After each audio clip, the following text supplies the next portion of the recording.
My dear brothers and sisters in Islam, as to what follows. Allah subhanahu wa ta'ala has mentioned in the Quran, in Surah Taha, وَمَنْ أَعْرَضَ عَنْ ذِكْرِي فَإِنَّ لَهُ مَعِيشَةً ضَنْكَ. And whoever turns away from the remembrance of Allah subhanahu wa ta'ala, verily for that person,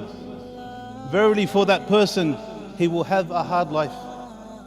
My dear brothers and sisters in Islam, when you're dealing with the community and seeing so much hardship happening amongst us, and we're not talking about overseas, we're talking about here, Sydney, Australia, just the individuals that I'm dealing with, the individuals that I have to talk to and help.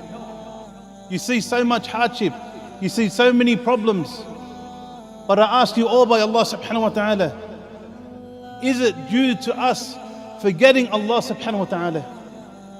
Because Allah subhanahu wa ta'ala, He is saying, whoever turns away, who moves away from my remembrance, the remembrance of Allah subhanahu wa ta'ala, verily this individual is going to have a life of hardship. So question yourself, the hardships that you're going through. Don't get me wrong, the believers, the pure people that go through hardships, this is a test from Allah subhanahu wa ta'ala. The ones who fear Allah subhanahu wa ta'ala, whenever they go through a hardship, this is a test from Allah subhanahu wa ta'ala. For you to get your ranks raised in Jannah, Allah's going to test you subhanahu wa ta'ala. But I'm talking about the individuals.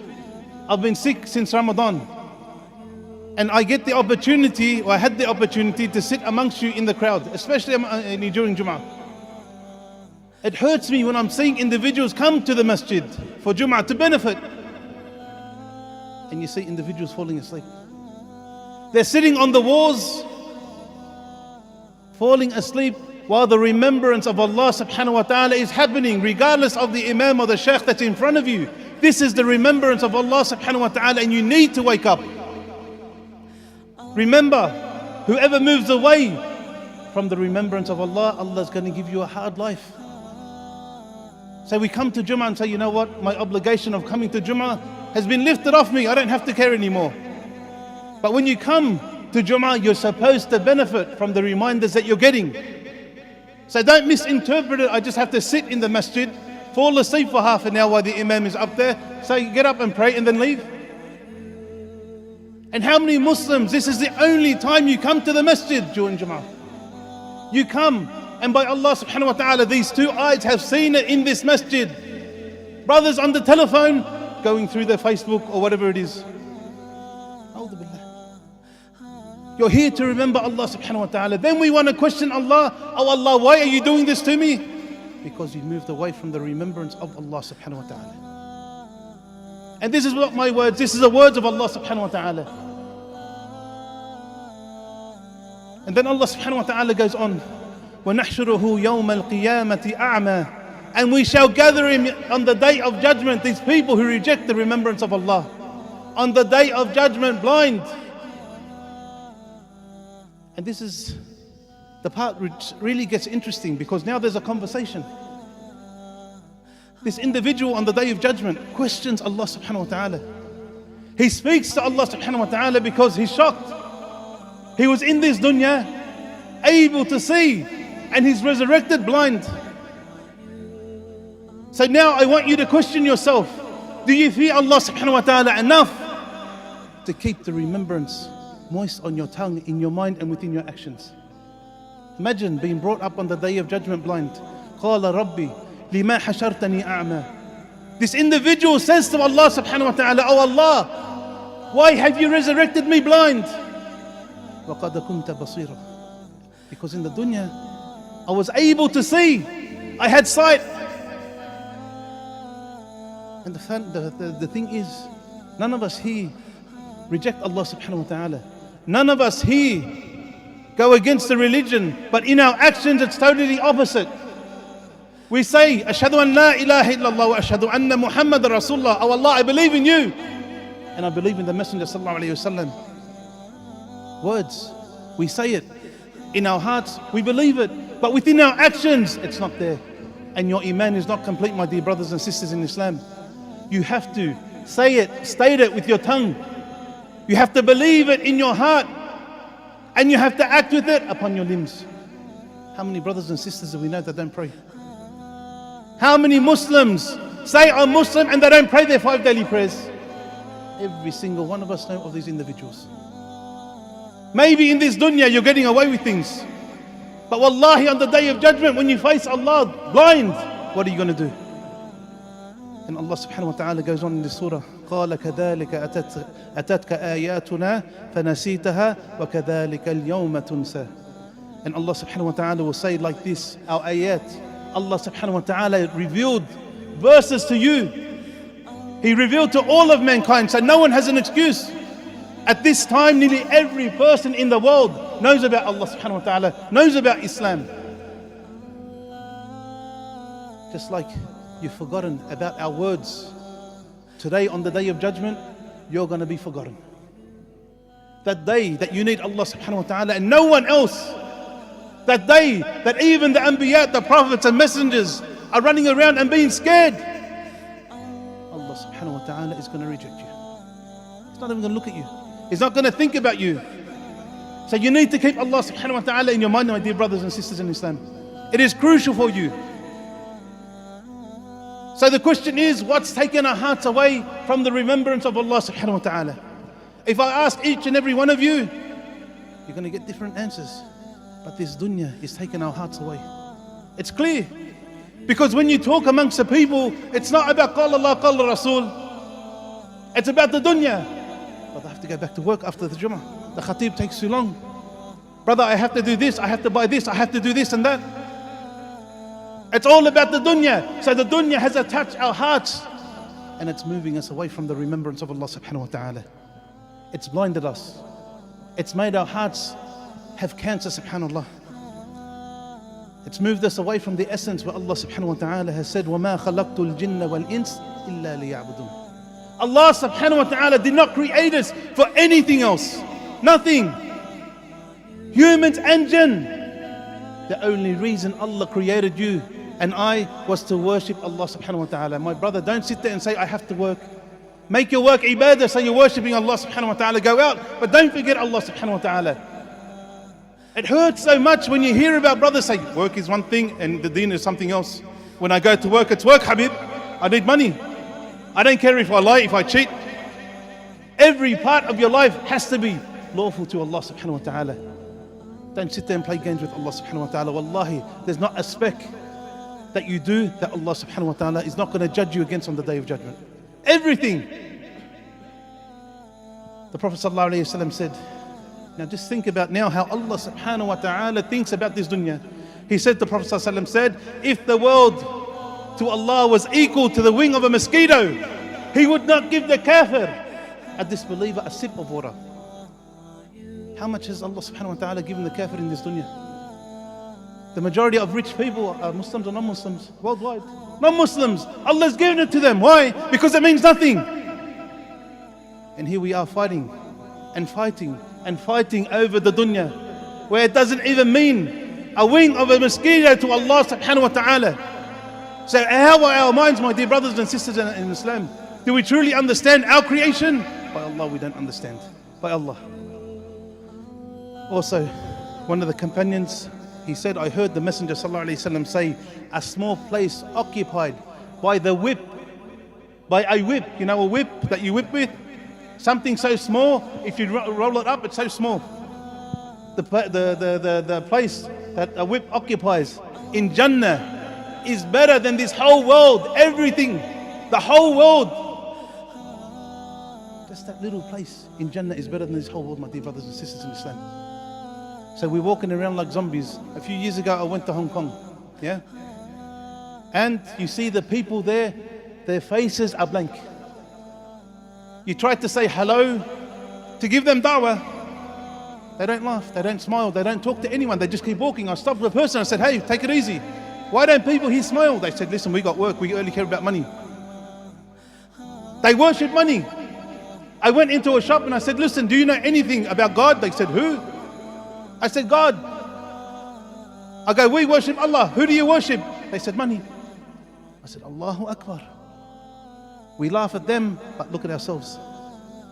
We laugh at them, yeah? These people who worship money, but who do we worship? And I'm asking you all by Allah subhanahu wa ta'ala, whom? Going back to our point, look at our actions. Look what's the most important thing in your daily life. Is it work or is it Allah subhanahu wa ta'ala? I'm not telling you go leave your jobs and sit in the masjid, no, for Allah. But what is more important to you? Also, the companions were with the Prophet sallallahu alaihi wasallam, and this is when the battle of the trench was happening. And the Prophet sallallahu alaihi wasallam himself, Rasulullah, the Prophet, the Messenger, the best man who ever walked the face of the earth, he was digging the trench with the companions. As the companions were taking away the dirt, the Prophet ﷺ said, "Oh Allah, there is no life worth of living except the life of the hereafter." Look at the hardship they were going through. And by Allah, what hardship do we go through? Living here in Sydney, Australia. What hardship is it? My wife didn't cook a proper meal for me. She didn't put enough salt in the food. She forgot this, she forgot that. What do we complain about? Living here in a country like Australia, what have we got to complain about? Our coffee's not hot enough. It's not the right bean. They didn't cook it properly. What are you complaining about? Wallahi, you should thank Allah subhanahu wa ta'ala day and night for the blessings that He's given us, subhanallah.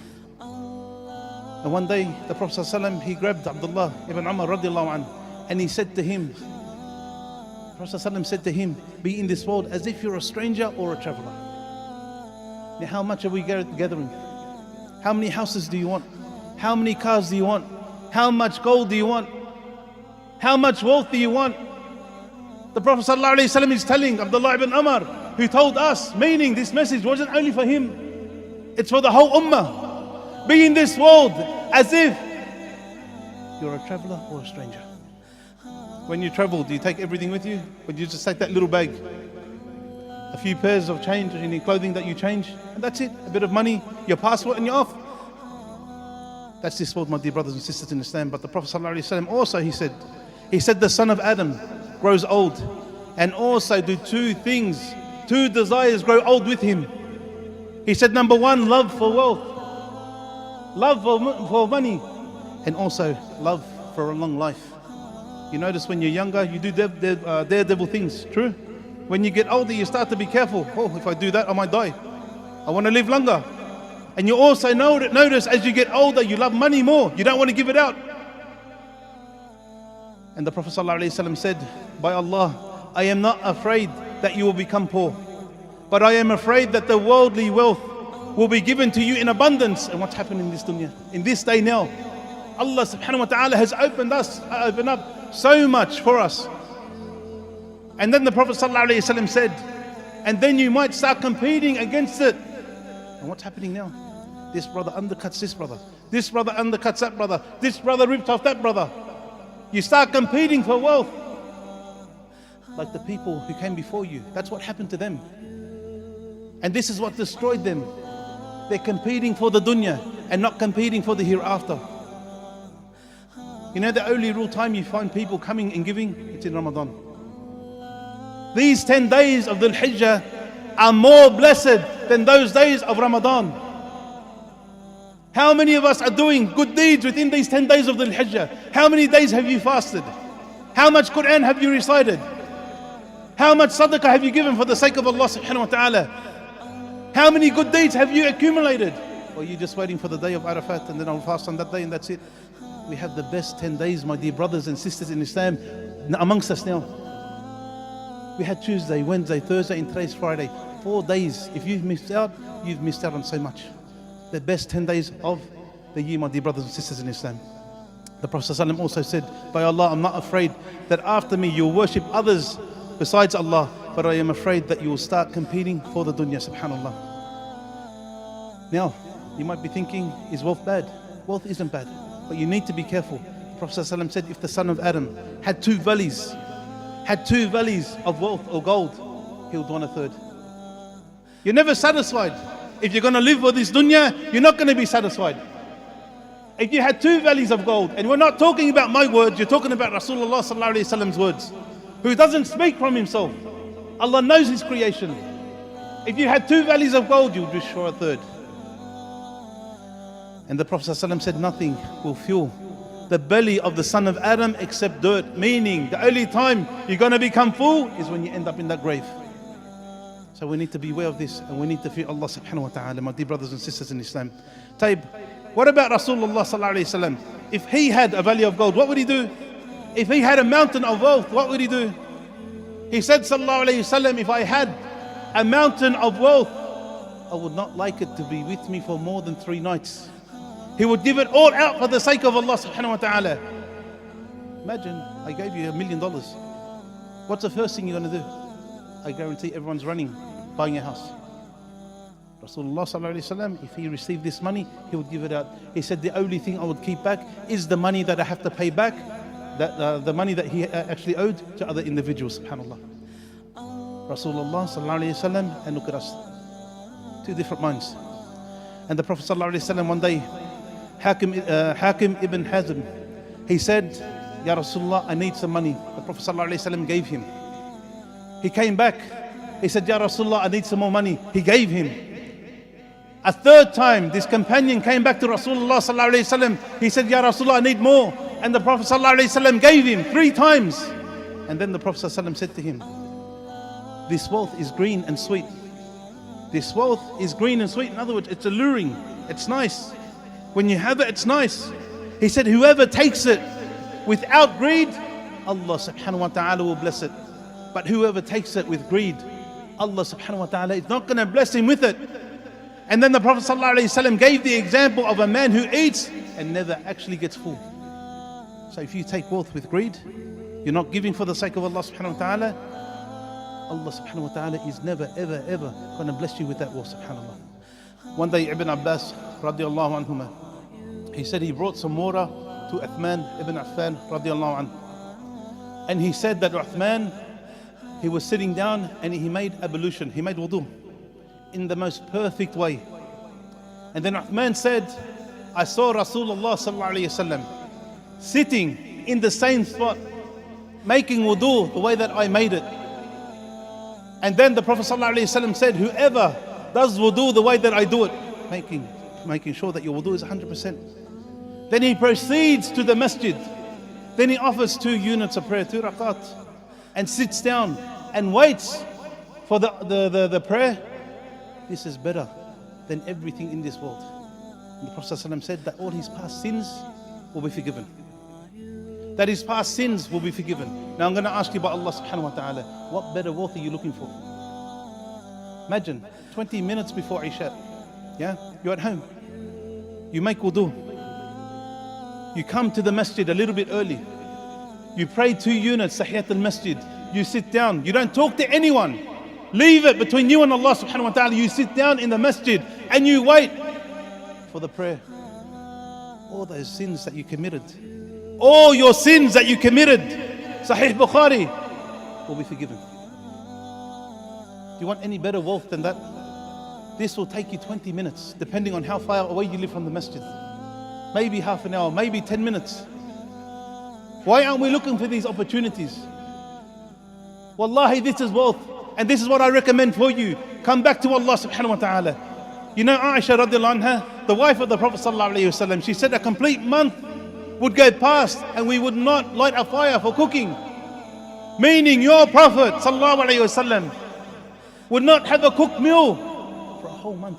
In another narration, it mentions 2 months. And it was asked, then what did you used to eat? How did you used to sustain yourself? And she said, radiallahu anha, she said the 2 black things, dates and water. Imagine you had to eat dates, tamar, for 2 months and just drink water. Wallahi, I don't know what we would do. I was talking to a brother who went on a diet. Yeah, he called it the rabbit diet. I asked him, how are you going with it? He said to me, brother, I had to come off. I became crazy. I became crazy. Imagine 2 months. The only thing you had was dates and water. Start thanking Allah subhanahu wa ta'ala. Wallahi, we're living in na'im. We're living with a great blessing. But we're not seeing it in front of us, subhanallah. And once the Prophet sallallahu alayhi wa sallam, he gave the khutbah. After the khutbah, he came down and he pointed to the direction of the Qibla. And he said, I saw in this direction Jannah and Jahannam. He saw the hellfire and paradise. and he mentioned about paradise. It was the best thing that he had ever seen. It was the most beautiful thing that he had ever seen. And he mentioned about the hellfire. He said it was the worst thing that he'd ever seen, subhanAllah. So my dear brothers, what are you after? The dunya or the hereafter? And this is up to you. Also the Prophet ﷺ, he gave many examples about this dunya. So please, be the individual that is smart. Be the individual who is self-motivating. One of our biggest problems is we need other people to motivate us. If there's not people around me, I'm not going to go to the masjid. If there's not people around me, I'm not going to do good. Be self-motivated. Who are you going to be with in the grave? Anyone? But Allah, you're going to be by yourself. On the day of judgment, will anyone stand next to you? No. You know Yawm al-Qiyamah? You know how shocking it is? When the Prophet ﷺ was telling Aisha radiallahu anha about the situation of the people coming barefooted, naked, uncircumcised. And Aisha said, radiallahu anha, she said, Ya Rasulullah, we're going to be naked in front of each other? And the Prophet ﷺ said that the situation's not like that, because everyone's worried about themselves.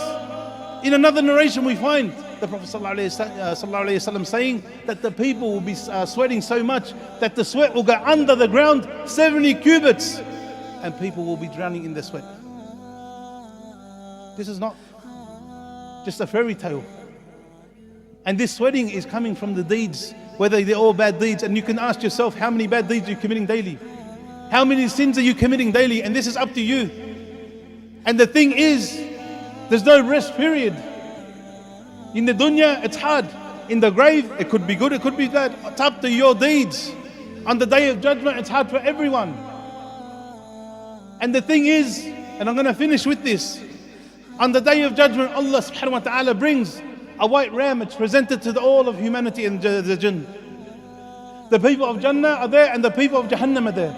And the call is called out to the people of Jannah. And it's stated, do you know what this is? They said, yes, it's death. And the people of the Hellfire, it's going to be questioned, or they're going to be questioned. Do you know what this is? They say, yes, it's death. And then after that, death is slaughtered. Death is slaughtered. So after that day, there is no more death. Meaning eternity in Jannah, or eternity in where? Jahannam. So I ask you all by Allah subhanahu wa ta'ala, what are you living for? What are your goals in life? Is it only to buy a house? Is it only to succeed in the dunya? Or are you going to start changing? We have a few more days left of the first 10 days of Dhul Hijjah. Utilize them. Don't forget Yawm Arafat. Make sure that you fast that day. It's going to be Wednesday. Make sure you fast. Your year's past sins are going to be forgiven, and a future year will be forgiven. Utilize this. If you can fast before as well. You know, Allah, the Prophet ﷺ mentioned in the narration that your face is going to be moved away from Jahannam 70 years for the person who fasts for the sake of Allah subhanahu wa ta'ala. Saying, add up the days. I fasted 1, 2, 3, 4, 5 days. Do the maths. Do the maths. Instead of sitting down and only calculating how much money you're going to make, calculate how you're going to enter Jannah. How you're going to move yourself away from Jahannam. إن الله وملائكته يصلون على النبي يا أيها الذين آمنوا صلوا عليه وسلموا تسليما اللهم صل على محمد وعلى آل محمد كما صليت على إبراهيم وعلى آل إبراهيم اللهم بارك على محمد وعلى آل محمد كما باركت على إبراهيم وعلى آل إبراهيم في العالمين إنك حميد مجيد وأقم الصلاة